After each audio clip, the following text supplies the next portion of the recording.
the long-awaited Colossal on 20th January, the excitement seems to be fading away as the temperature is presumed to plummet on US President-elect Donald Trump's Inauguration Day.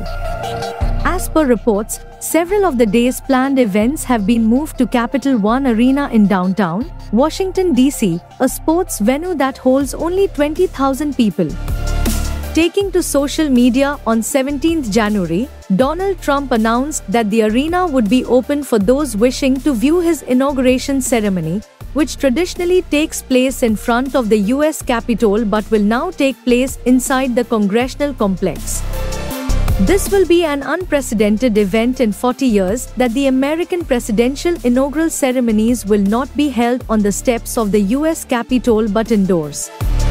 The last time an inauguration was moved indoors because of the bitter cold was in 1985 for former Republican President Ronald Reagan's second swearing-in, when the afternoon wind chill fell into the range of -10 to -20 degrees Fahrenheit.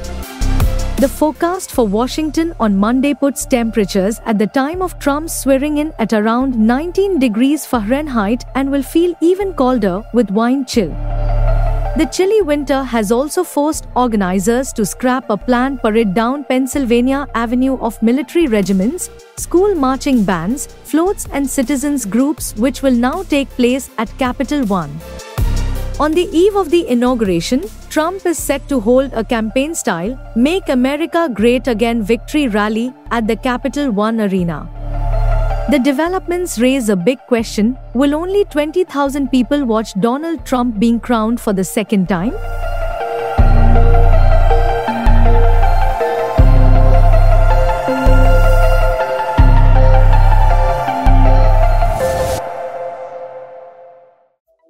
Subscribe to Midday India.